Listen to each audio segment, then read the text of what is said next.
Frank, obviously commiserations. You started really well, but just hearing your quotes on television, you obviously feel you didn't properly show up despite all the difficulties you had today.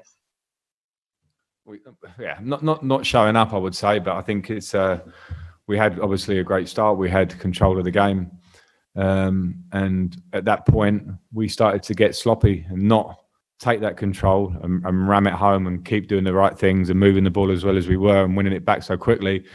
We got slower in our game. It changed the tone of it. It's very hard to get it back after that.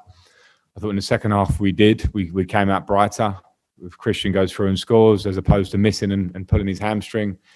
There were certain circumstances in the game that definitely conspired against us for no bad reason, just how it went. But in terms of football, knowing us, we didn't play well enough in the game.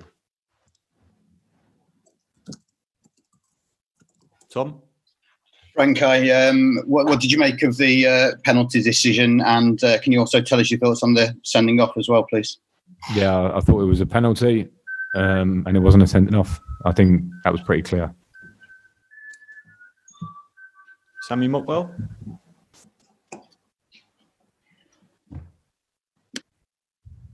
Frank, do you think that the decisive part of today's game was not dealing with Aubameyang? Well, I mean, he scores 2 goals, one being a penalty which he earned. Listen, we were very clear with the players about the threat of Arsenal play long balls behind you. They play football as well, but they also have a threat of a long ball behind you, particularly in that channel. And a frustrating part of the game and the day is that when you show that a lot to the players and work on it, we allow him in easily. He's a top-class player, and the second goal is the sort of speed and quality of a player of his level that wins games like this. We didn't play great today for us, but of course we competed in the game and had our chances. But moments like that from Aubameyang obviously finish you off. Can't see the gallery here, but I think Martin Samuel's here for a question.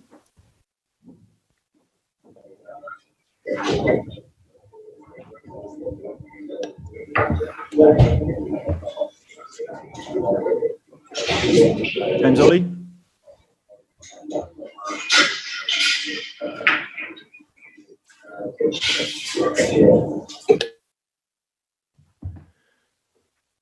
Go ahead, James. Oh, sorry. Sorry, is this the first question? I've only just logged on. It's about number 3 or 4. Somebody else better take over because I don't know what's been asked. Sorry. Who'd like to ask a question? Please raise your hand.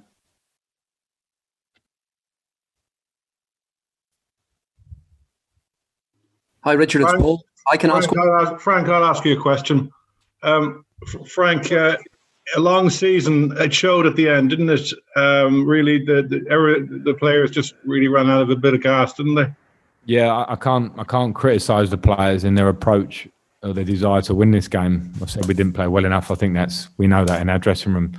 But we go into the game with Willian pulls out in the last 24 hours or so, same as Ruben Loftus-Cheek. 2 hamstrings, dislocated shoulder with Pedro maybe. And it's been a busy period for us. And the players have given a lot. They've given everything. And 10 men in the last 20 minutes was a really difficult challenge for them. And we shouldn't become too stuck on today. Of course we are tonight. We need to look at the season as a whole and what we've managed to do to come where we came in the league. It's a huge plus for us. Today would have been in the icing on the cake, but it wasn't to be. Paul Gilmore, Sky. Frank, how bad are the injuries to Azpilicueta, Pulisic and Pedro? I don't even know. I'm afraid. I know the hamstring injuries with Aspi and Christian. They have to be scanned and assessed over the next 2 or 3 days. They clearly won't be fit for next week. And Pedro, I believe it could be a dislocated shoulder, but don't go too soon on that because I'm not sure. I was just told that. I haven't seen him yet. He was kind of whisked away, so it's a really disappointing end for him because that's probably his last game for Chelsea, and he's been an incredible servant. I mean, he looked bright when he came on, and I'm disappointed for him. I'm going to try and find him as soon as I can here and see how he is.